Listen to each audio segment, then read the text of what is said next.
We know it. Growing up in the Cayes, we all know that. Oh yeah, definitely. So hey, you play golf?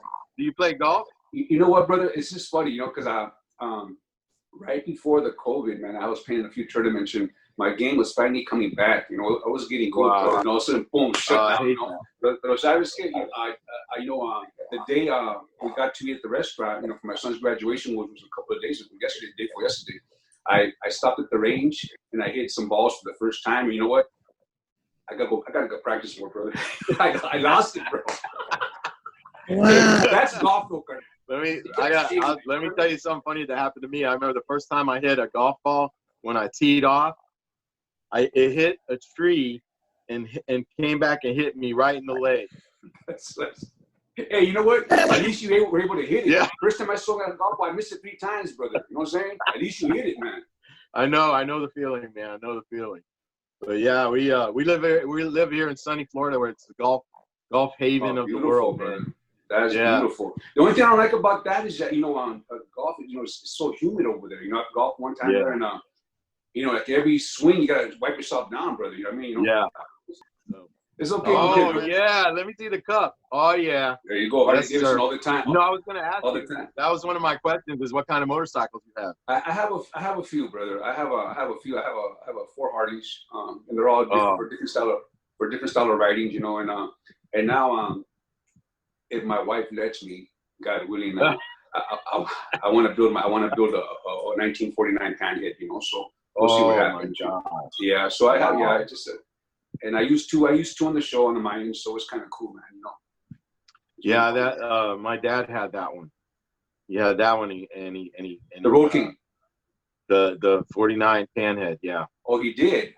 Mm-hmm. That's a badass bike, brother. He was like really young when he had that bike. Really. Yeah, that's a beautiful bike. That's what I want to. We're debating right now. I have these beautiful tanks that came in from Italy, custom made, custom painted, and so I said, you know what, I like to build a 48 panhead, and she said, well, let's talk about it. This week she goes, we gotta do some other stuff to the house first before you have enough bikes, but it'll be the last one, I think, for me. Just let me. I have a 1948 Chevy, so just to match the years. You know what I mean? Nice. Wow. So, all right. So tell us about your family background, where you were born, where your family was from, your mom, grandparents, and all that. Yeah, my mom and dad, my abuelito, they're all from San Antonio, Texas. That's where I was born. And my abuelita. No way. Monday?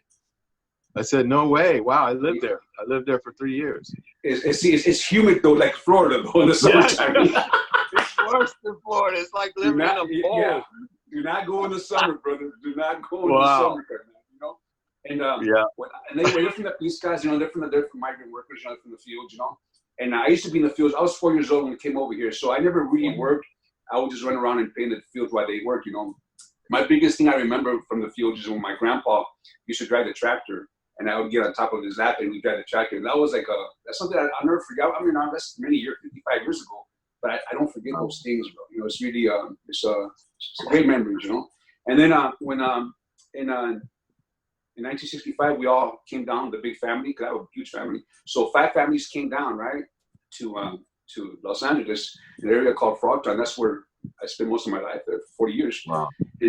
And then in 72, I think it was 72, when we had the earthquakes, half of them went back. You know what I'm saying? Oh, yeah. Because we can deal with hurricanes and tornadoes, but we don't want to deal with earthquakes, Yeah, that's true. That's true. But a few of us stood, and my abuelita was born in Chihuahua because she was from Texas, but her mother went to go visit Mexico, and she had her over there. You dig what I'm saying? Wow, that's awesome. So what and who inspired you to become an actor? And such a great actor. You're an awesome actor. Thank you so much, brother. Man, it was never in my mind. I was I've always driven lowriders, old cars. I've always had old cars. So the first time I was never an actor, but I've always cruised the parks or the boulevard, and over here in LA we do that a lot, you know, back in the 80s, 70s and 80s, 90s. But anyway, I was cruising Legion Park one time in my 1950 Fleetline, and they pulled me over. They said, "Hey man, can we rent your car?" And I go, "Yeah, for what?" They go, for a movie. We're doing a movie called La Bamba, and I didn't know it. So I go, "No, it's not a Bamba, it's a Bomba. This is a Bomba. We call them Bombas." He goes, "No, it's a movie La Bamba about Richie Valens, you know." I'm trying to correct him. He's telling me what it is, you know. And so they hired me, and I went there, and they had so many cars that they say, "You know, we don't need your car, but can we use you? You have a time. Your look is a timeless look, because I always look the same, you know." And so I said, "Cool." So that was my first, but that was just there to make the money, you did. And then and I was involved with the, you know, gangs and drugs. That was my thing. I was, you know, had a family, I took care of the family, but I was into different things, you know. And when I got sober in 1990, so I just celebrated 30 years being sober. Wow, congratulations. Thanks, brother. And you know, when I had to see, like, how you see a psychiatrist and stuff to help me get through this bullshit, but I was a trash can junkie, hooked on everything, you know. So he told me, what has made you happy? What's the best thought you ever had that made you happy? And see, bro, you know, when I was a kid, I stuttered a lot. And really bad. And I remember, when I was 8 years old, I did a play called Rumpelstiltskin. Now, I don't know how I got cast as a lead, but I was the lead. You know, I was fucking Rumpelstiltskin, you know. And I remember when I did that play, I didn't stutter one time. And when they applauded for me, it made me feel so good. And of course, after it was done, I started stuttering again. I went back to stutter because I knew what I was going to say. So I told him that. I said, that was like the brightest thing in my life, you know. And he goes, "And you need to go do that again. Give it a shot. You never know." And I was just doing what they were saying. I was 9 months fresh and clean and sober, and I needed something to do something, because I'm one of those guys, you know. I just had to be doing something. And so I took this acting class, and they would say, "Do a monologue." I didn't know what a monologue was. You know, I didn't know what a monologue was. And so I just told stories about my life. And people were crying in the classroom. And I'm saying, so the teacher, man. You know, because I was telling true stuff, you know. I was just telling, and my teacher, I was there for 8 weeks, and he told me, "Listen, you got a lot of good stuff here." He pointed to my heart. He pointed to me, and he goes, "Now, when you tell the truth from here, it'll show right here." He goes, "I want to stay with, I want to, you know, take you in my wing, and let me show you how to do this, you know." And you understand, I was just a hardcore dude, and he made me change my whole way of thinking. It took 2 years, you know what I mean? Yeah. But in those 2 years, as I was learning just to humanize me, I learned so much, brother, you know. And I started doing theater. I started comedy, and there was only me and Danny Trejo back in the day, like real vodka. Yeah. So it kind of happened fast for me, because I was already trained. Plus, the streets taught me a lot. You can't learn what I learned in the streets, you know, in the classroom, you know. And what the streets teach you is the truth. Yeah. Because a lie will get you killed, Karnat. You know what I'm talking about? That's true. That's true.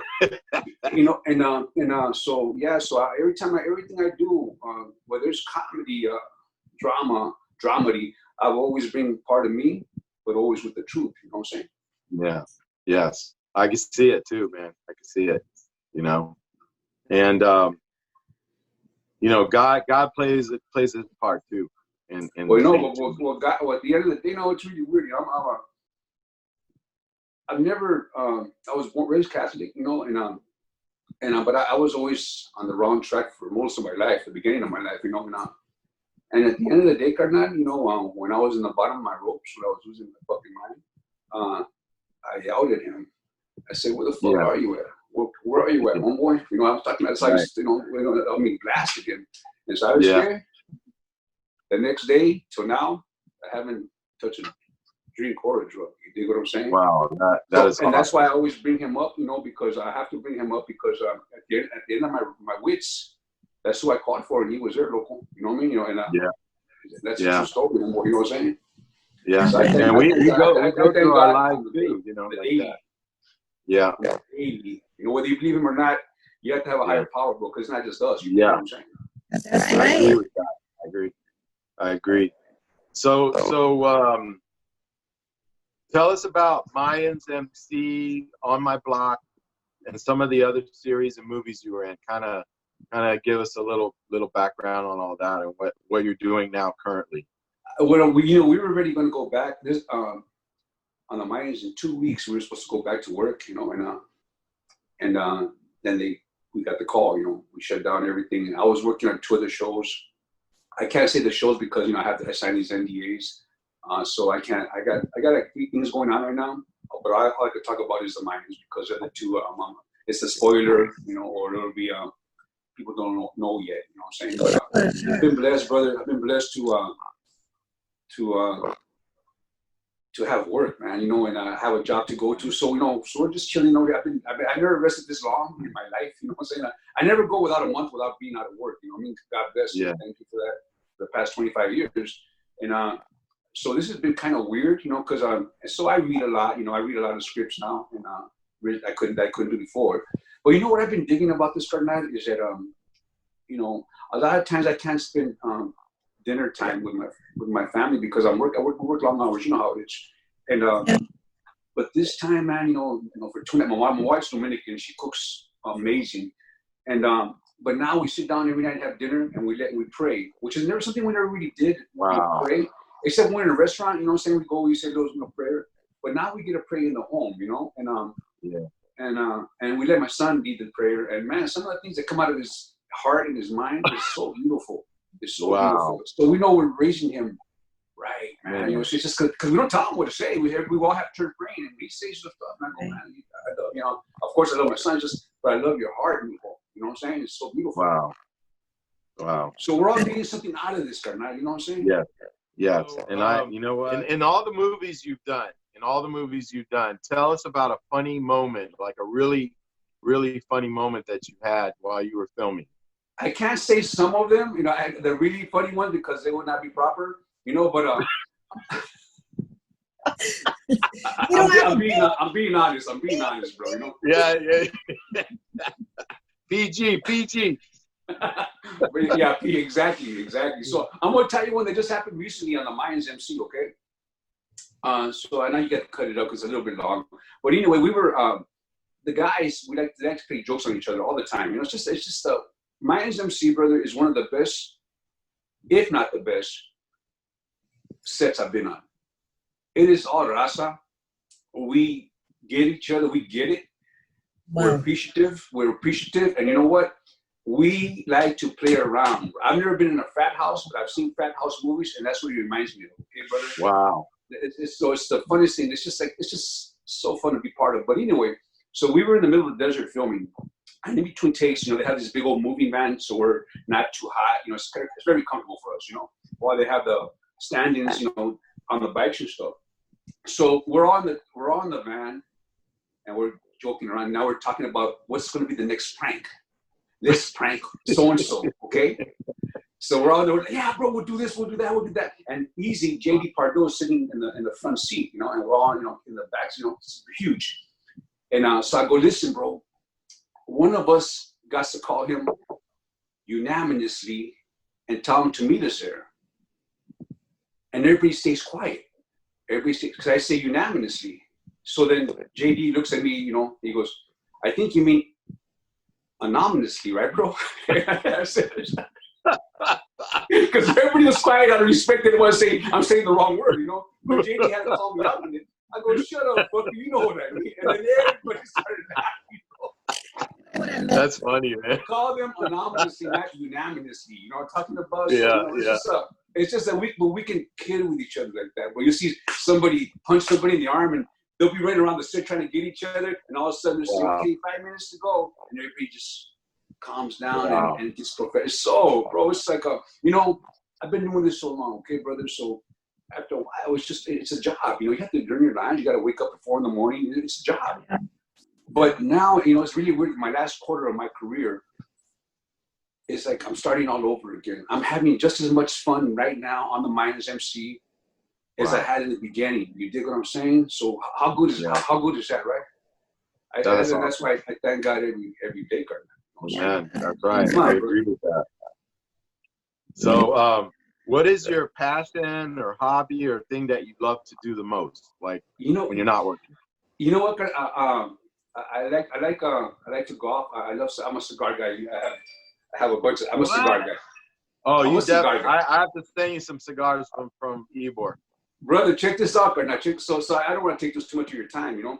But no, you good. Right before the COVID, I had just ordered 200 cigars, 200 sticks, different brands. I just had so because I have a big family, and my family so like every 2 weeks there's a big party somewhere, the familia. We're huge. Yeah. So I always take 20 sticks and I'm passing on to my nephews, my brothers, so they go. But I had ordered 200 sticks. And now you gotta keep these sticks alive because it's a living thing. You know what I'm saying? So I'm freaking out. I forgot my Boveda packs. My cigar store show.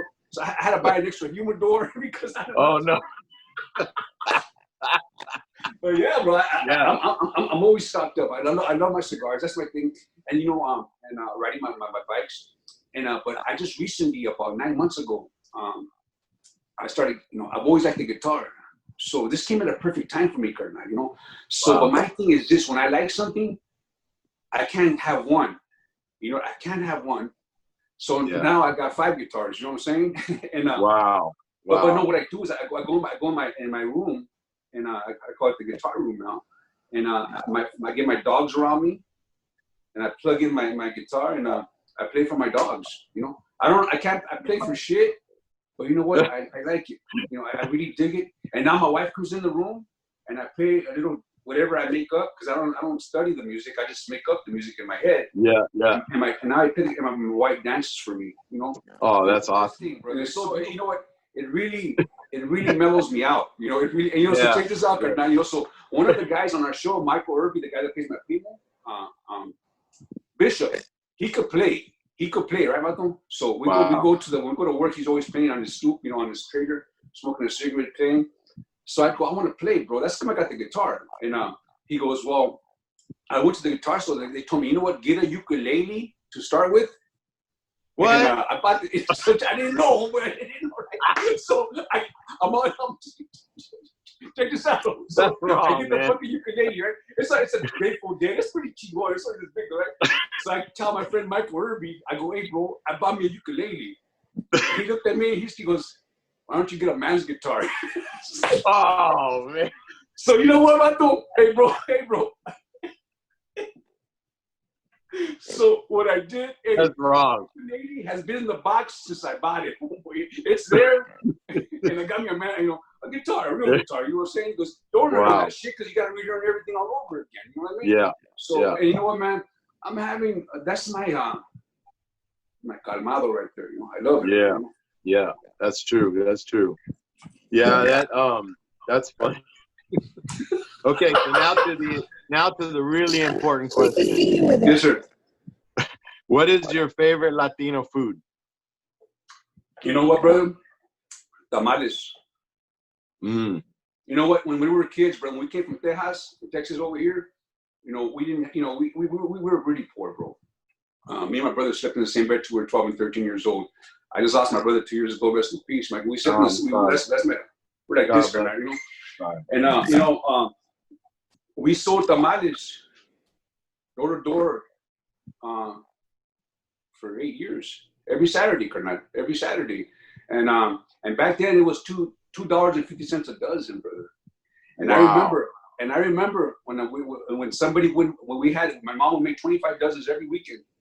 And when we didn't sell one, for me, I said it was beautiful because we had an extra dozen to eat. You know what I'm saying? But to my dad, he was saying, "Chingo, man, go to the next house. You gotta stop it." They needed that $2.50. You know what I'm saying? And you know what I'm saying? It was really weird, Yeah. And I was 8 years old at the time, and I used to throw the paper in the barrio, and I used to make $30 a month, right? $30 a month. But every month, on payday, $15 went to my mom and dad for the rent. You know what I'm saying? It was I've been working since I was always paying rent since I was 8 years old. It's just it was just because the fields, that's how they work. That's how all the kids work to put the money together and pay the bills. And so they continued it, but in a different way. I was throwing paper instead of picking the farm.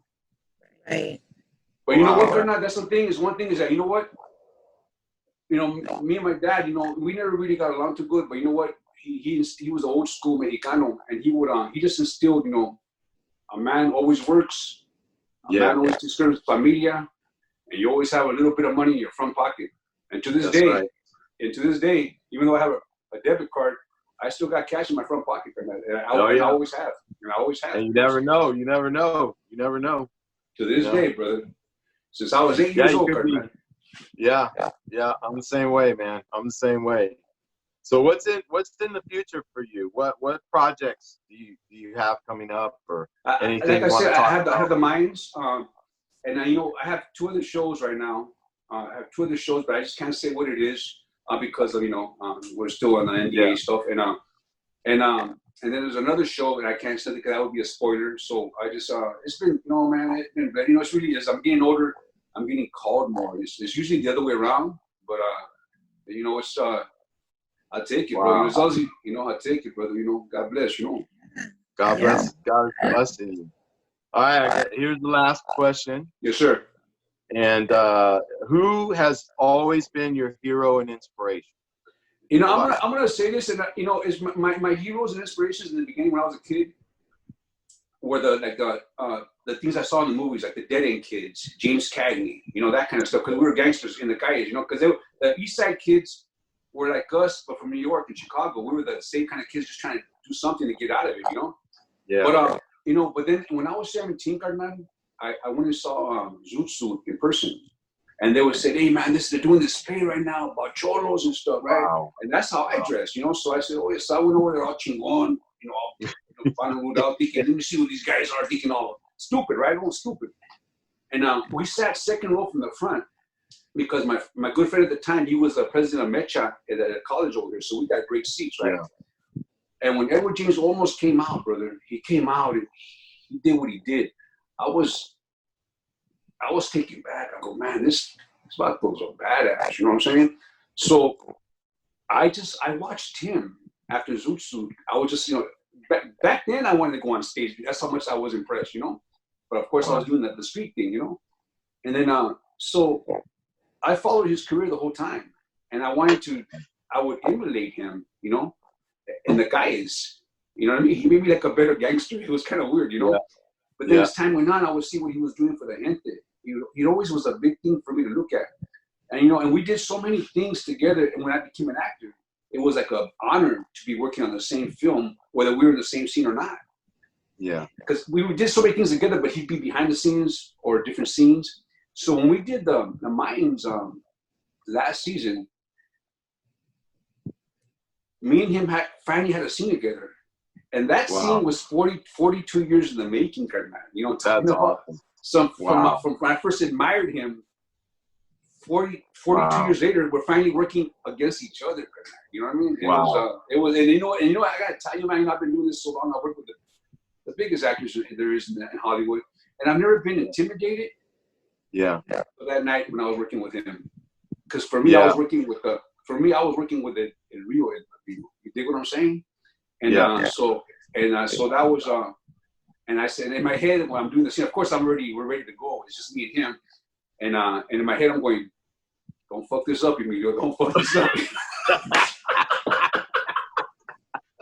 And it was a beautiful scene. I was kind of threatening him in the scene, Wow. And I didn't want to, the way it was written, it's easy to go off on him, but we kept it really cool. I was just it's more threatening when you're less threatening. You know what I mean? Yeah. The words are known. Yeah. The words are known. Say what it is, And it was and then we did a scene. It was literally 2 shots on me, 2 shots on him. Cut. We got it, and we hugged each other, and it was a beautiful thing, brother. It was beautiful, man. Wow. Did you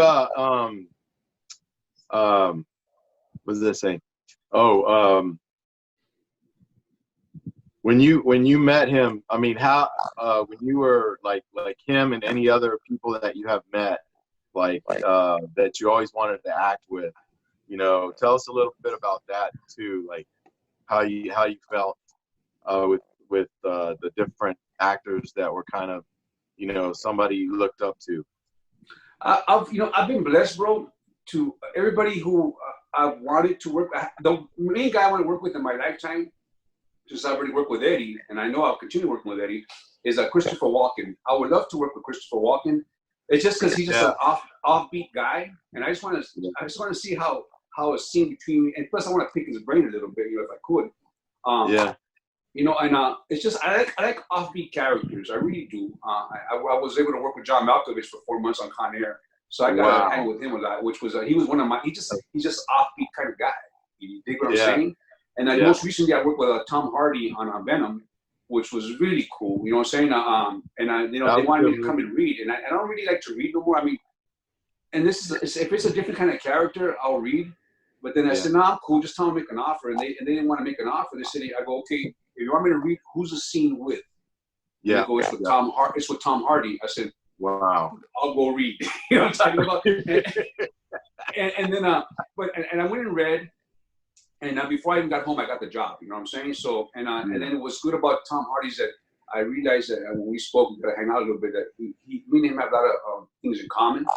And, you know, and he was, so it made it even better, man. You dig what I'm saying? I'm a big fan of Tom Hardy, so it's really cool, man. You know? So that being said, what advice do you have for up and coming Latinos, you know, guys and girls that are, you know, coming up in the film industry, trying to learn how to be actors and entertainers? What advice do you have for them? My advice is this, brother. You know, all the experiences you've had in your life, good or bad, sad, put those in your back pocket and reach for those. I know technique is good. It's good if you don't have stuff to draw from. But always put that in your back pocket and draw from your life. Always use your life, what you've been through, into that writer's words. You dig what I'm saying? And it'll always be true. It will never look fake. I hate fake. You know what I'm saying? Don't quit. You're gonna get, bro. You gotta understand. When I came in, there was nobody like me, Danny. It was even rougher. You dig what I'm saying? Now it's Raza is all over the place. Right now is our time. Like, get it right now. Right. That's right. Don't quit. And don't quit. And the people that, and check this out. And the people that are saying, nah, you can't do that. That's your motivation to do it. Because you're gonna have those people. And those are the people, the negative ones that don't have the balls to follow their dreams. Yeah. If you dream it, if you can think it, you can do it. Come on, bro. You dig what I'm saying? Right. And I used to hear the little cheesemen, you know, they wouldn't say it in front of my face because I go, you know, you couldn't say it in front of my face, but the thing was, is, you know, but you hear the little cheesemen, but the thing is, that's what motivated me more. You know what I'm saying, brother? Those are the ones that you can't. Watch me, watch a poem, watch this. Yeah, watch this. Watch this. That's what I'm gonna do. You know, and you know what? And that's your motivation, man. You know what? Not to flaunt it to anybody. Don't ever be a flaunter. Don't ever be that guy or girl. Okay, we have a fan that's requesting that you make a suggestion that Mayans MC keep these strong women and Latin characters more constant in the show. Does he think that it's going to happen? You know what? I know a little bit more than I can say, and I could just say that, you know what, keep watching. I think you're gonna be. All I can say is keep watching. I think you're gonna. Yeah. That's a great question. That's a great question, though. I love it. Yeah. Just keep watching. Well, and then they asked if you could play a song for them and sing. Hey, you know what? Hey, you know what? I'm gonna try to incorporate it. Yeah, you should, man. If I could play Suavecito, it would be Firme, you know? Yeah. Don't be surprised if you shift into a different kind of movie realm, you know, into a different character that you've been doing, you know, and you know, and through all this, you know, God's allowed you to be with your family, with all of us, you know, but He's going to bring that all closer together, you know. Sure. And you know, and we believe, my wife and I firmly believe that, you know, it's not about going to church or all this stuff. It's about your relationship one-on-one with God. That's how you know Him. That's how He blesses us. And He loves you, man. He has a great love for you. He's always looked out for you since you were little. You know? Yes. You know, the thing is this, brother. I should be dead about 9 times now in my lifetime. You know, it's real. And I asked him a lot, you know, why he kept me alive, and you know, he speaks to us, bro. You know what I'm saying? And the thing is, because I talk to so many kids, and I show them that there's a different way. I show them that you have to believe. You know, you have to believe, bro. You know? And I always throw his name out there. I have to, bro. I have to, because then if I didn't, then I'm lying. You know? Yeah. And then the thing is, but it's funny you said that, because something came up that I just recently that is what we're doing, and it's totally opposite what I do. And you said it. You said it perfect. You know, it's a thing. It's just I can't. It's one of those things I can't talk about. But it's yeah, man. It's just that's the reason we're alive, brothers. To pass on we're like a modern. The thing is, I don't really want to get too Bible stuff because I don't, you know. But we're like the modern day miracles. See, back in the Bible days, those miracles were extravagant. You know, blind, all of a sudden you could see the food. It was from here to here. Ours are more subtle. Yeah. But the miracles. You know what I'm saying, local? The miracles. There's still miracles, you know. And this is, you know.